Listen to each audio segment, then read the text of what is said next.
So I would begin my talk with real-time physiological signal acquisition and Korean medicine.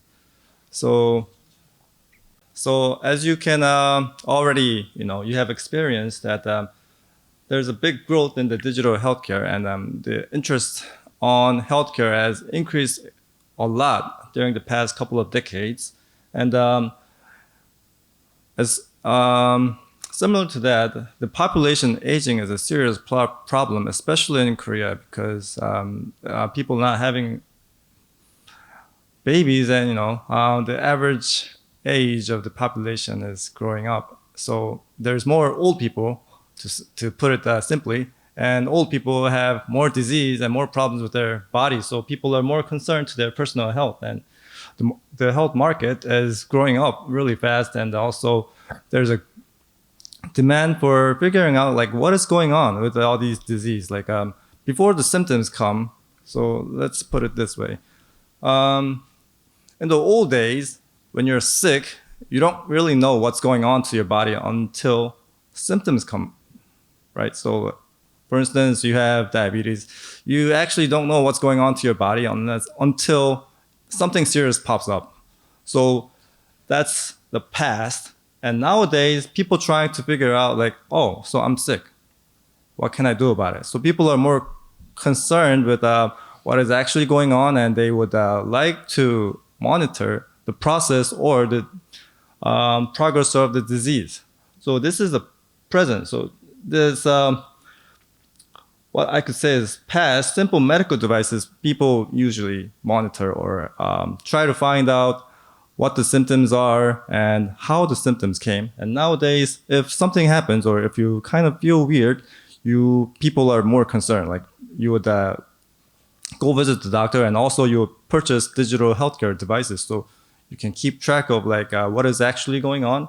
And in the future, we're trying to find out ways to expect what will happen in the near future. Like if you have a very minor problem, will it be serious enough so that it would develop into a real disease or not? So this is, I guess, the trend of current digital healthcare. So we wanted to focus on this kind of approach so that we can keep track of what is actually going on. So we wanted to develop. So it's basically going to be some of the approaches that we have tried in our groups. So we first developed the ECG and EMG monitoring system so that we can actually find out what's actually going on to your heart, so that we can later on find out some mechanisms of your heart, and if there's a potential problem, can we actually find out what will happen? So the current problem of the ECG or EMG monitoring system is that you have to wear certain devices to your body, which is kind of heavy, and it has limitations such as the battery problem, or the patient cannot actually see what is going on to their body until you visit the doctor, and the doctor would put it in a special machine so that they can extract the data, and they can put it in the PC so that they can analyze it. So actually the patient will not be able to continuously monitor. So we want to fix this so that we can actually make the device very small, like this capsule type device, or like even a simple patch on the chest, so that we can actually measure your beatings of your heart, and then you would the device would send the data to your cell phone so that you can actually see that the heart signals coming out of your heart. So this was our first approach. Now from that, I guess this is more kind of a familiar topic here, because in this we have developed a system which can measure the PPG. So PPG is I guess most of you have your smart watches, right? So on your smartwatch, the backside, there's a green light blinking, constantly blinking. And that light detects your blood flow on your wrist so that it can find out the BPMs of your body. So this is the technology called PPG. So PPG basically can detect blood flowing into your wrist. So we use this to actually find out the PAT, which is a pulse arrival time. So when your heart beats, it sends out blood to your body. And if we know when the blood arrives on your wrist, we can calculate the speed or the velocity of the blood flow. So using this, we can actually predict or estimate the blood pressure of your body at that moment. So this is another approach where we have this person is wearing the patch on his chest, and he's also wearing a PPG device, which measures the blood actually arriving at the fingertip. So with this, we can actually calculate the blood speed so that we can estimate the blood pressure. So I think PPG would be more, I would say, applicable here, because that in Korean medicine, there's a lot of approaches where we measure the beatings on your wrist. So the beating itself is actually the blood that is arriving on your wrist. So we would know how much blood is actually arriving on your wrist, so that it would indicate harder beating on your wrist, and also the frequency would be just BPM. So I guess the PPG approach would be more familiar to a lot of folks here. So from this, we would actually develop a software where we can detect the peaks.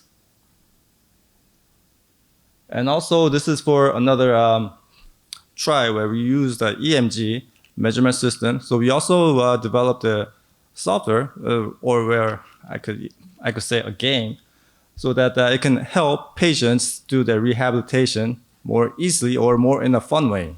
So that usually these kind of rehab devices or EMG measurement devices are extremely expensive, more than a couple thousand, I would say tens of thousands of dollars. So to avoid this, we developed a system using the previous presented devices and linked it up with a video game. So you can see here that there are obstacles, and this is your game character, and here it shows your muscle activity. So when the patient is making some sort of muscle exercise, it indicates how much electricity or electrical signal it is generating, and that moves the character so that you can avoid all the obstacles. So this is another approach where we try to use EMG for some rehabilitation approaches. And now that's for the devices, and I would explain a little bit more about some software stuff. So this figure right here indicates a regular person's heart beating or ECG signals, and this figure is an example of people or person with some arrhythmia, basically some heart problem. So in this case, it's quite easy to find the peaks because it's the highest value in the adjacent time domain. But in people with a heart problem, it's quite difficult because this is not the peak. This is the peak. So how would you find out where the peak is? So this is another challenge where a lot of commercial products just assume that the person does not have any problem and all the ECG will be looking like normal. But for people who's actually having problem, you have to, or the algorithm has to be precise enough to detect the peaks, and the waveform is very distorted. So we have developed a system where, using the same previously explained devices, some algorithm to detect the peaks even when the waveform is not normal. So these are the process of detecting all these peaks, and you can see on the right-hand side, this is the I would say the process of detecting the peak. So this is the original ECG signal. You can see that it's pretty messed up. It's not normal, right? So from this, we are doing some signal processing technology or techniques so that we can actually find out the actual peaks from this distorted waveforms. So you can see that this is our result using our algorithm, and this is the real answer. So we can see that in this kind of, I would say, example of people with problems, you can actually precisely detect the peaks from the ECGs. So if we detect the peaks, how are we going to use it? Like, we're not doing this just to simply calculate BPMs for your exercise or running sessions, right? So we are doing this to actually detect what kind of arrhythmia this person is having. So this is another AI-based software where we are classifying what kind of arrhythmia this person is having. So when you're trying to detect an arrhythmia, you have to define what your beat is. So for instance, if you have this kind of signal, you need to cut this signal into one single beat in order for you to classify this beat as a normal, or if this beat has some sort of like a premature beating problem. So for that, you would have to know where the actual peak is. So we used the previous algorithm to detect the peaks, and now we are trying to classify for some given beats into 3 categories. Here, it's normal and supraventricular and ventricular beats in this case. So within the classification, there are more detailed or more specific classifications, but in our approach, we are just classifying into 3 categories because there are some limitations where if you really want to specifically define your arrhythmia beats, you need more information. So in this case, we are only using modified lead 2 ECG waveforms, but for more detailed analysis, you will need a couple more. For instance, the Holter device has 12 electrodes, but in this case, we are just using 1.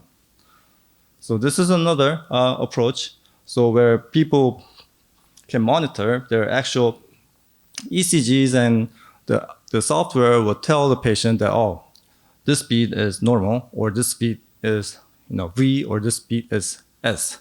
So that the real-time feedback would tell the person whether this person is having some heart problem or not. And with this kind of technology, I think if there's a cure that has been developed and there's a person with some heart problems or some stroke and he's about to have some sort of a problem, he can find out whether his arrhythmia problem is getting better or worse.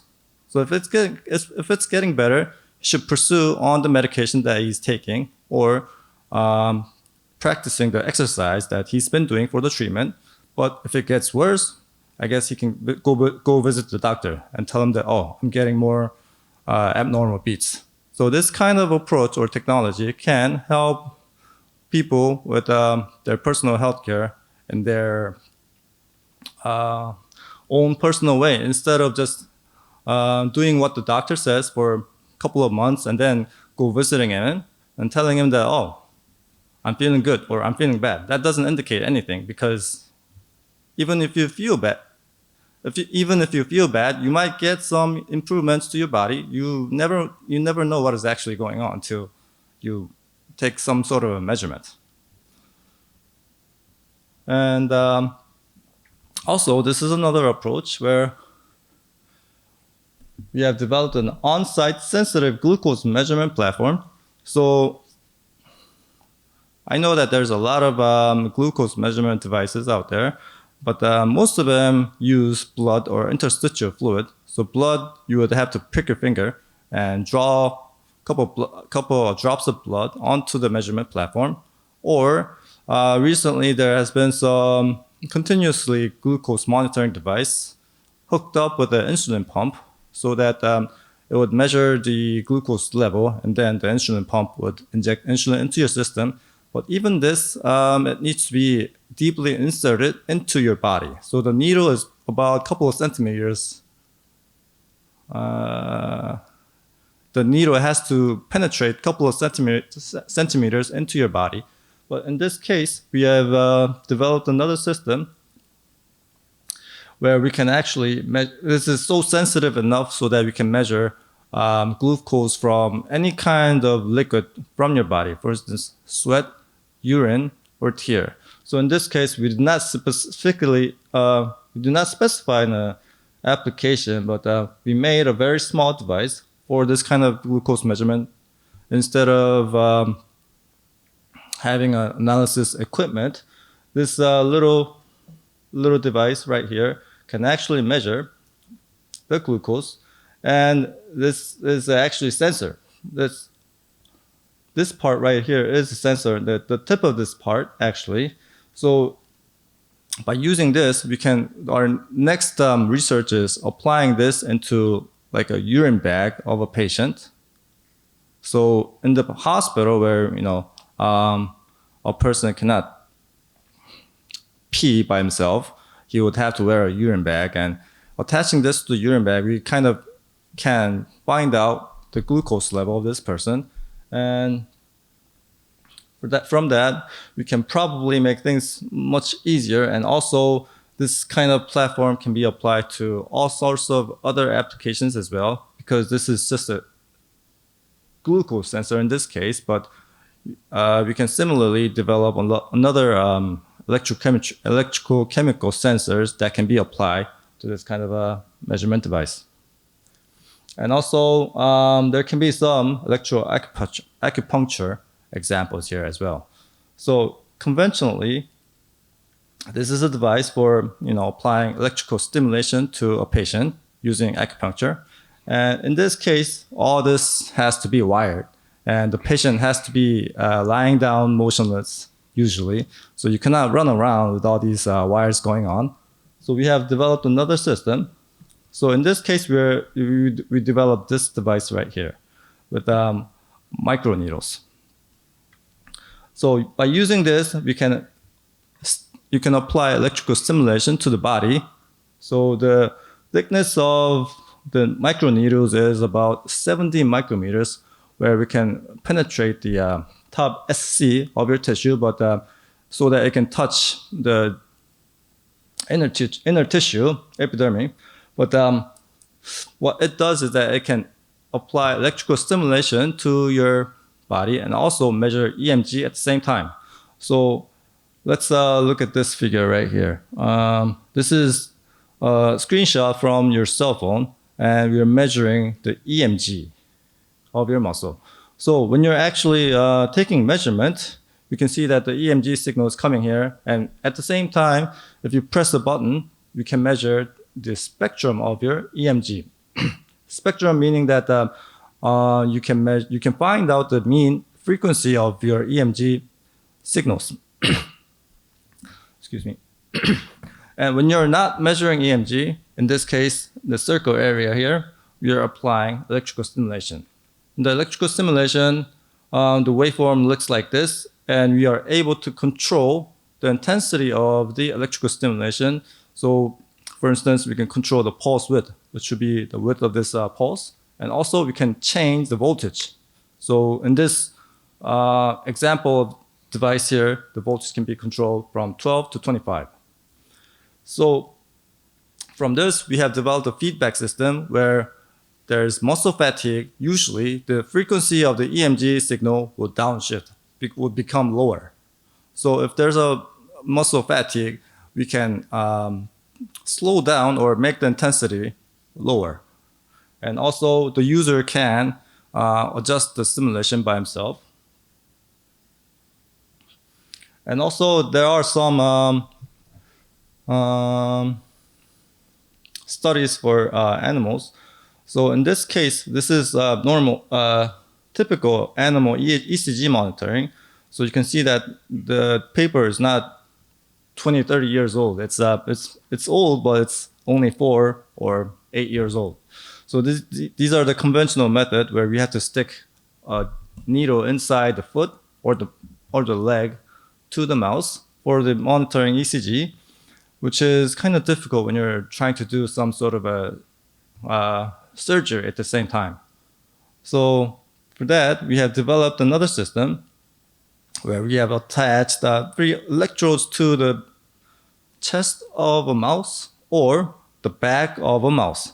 And either chest or the back, we can precisely measure the ECGs.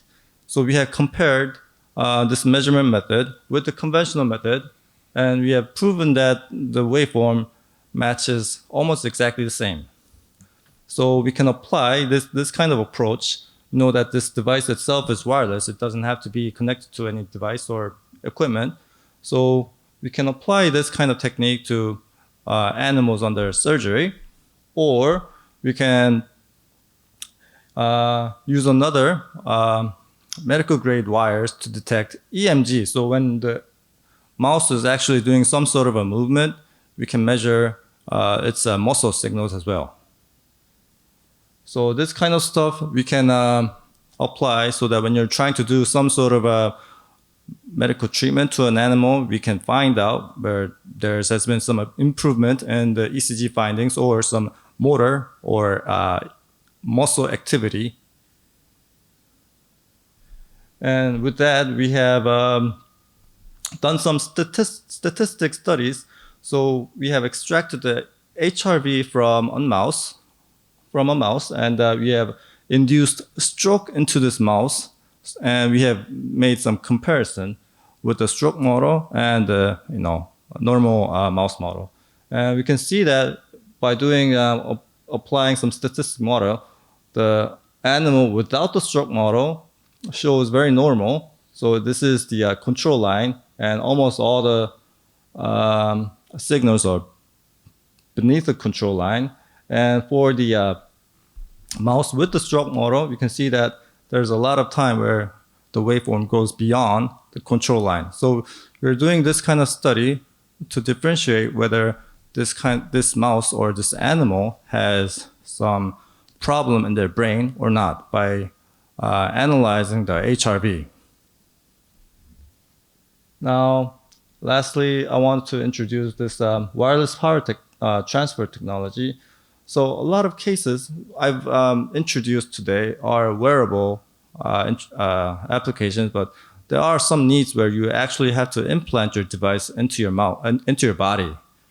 So in that case, there can be some examples of, I guess, some pacemakers, or in animal studies, people insert a lot of implantable devices. But in all these cases, when you run out of battery, you actually have to perform another surgery to extract the device, replace the battery, and then put it back in. So this kind of limitation poses a lot of risk in the study. So in order to, I guess, solve that kind of problem, we have developed a wireless power transfer technology, where in this case, we are using large wires. So in this case, we are actually powering this TV and a Bluetooth speaker wirelessly. So these speaker and the speaker and the TV is not connected to the power cord. It's being powered by these coils. And we have taken this idea to implement it on a very small platform. So this is a typical mouse cage here. And this is, I think you cannot see it, but this is a very small coil with a diameter of 8 millimeter. So with these two coils, we are able to deliver power almost up to 20%. So our next step will be applying this technique to the previously explained physiological signal monitoring device, so that we can monitor the ECG or any kind of biomedical findings wirelessly, and also without the use of battery, so that we can monitor for a very long time, so that we may able to find some treatment from Korean medicine or some other sources, apply to an animal and see if there's any improvement in real time. And thank you for the presentation. And this is the final slide.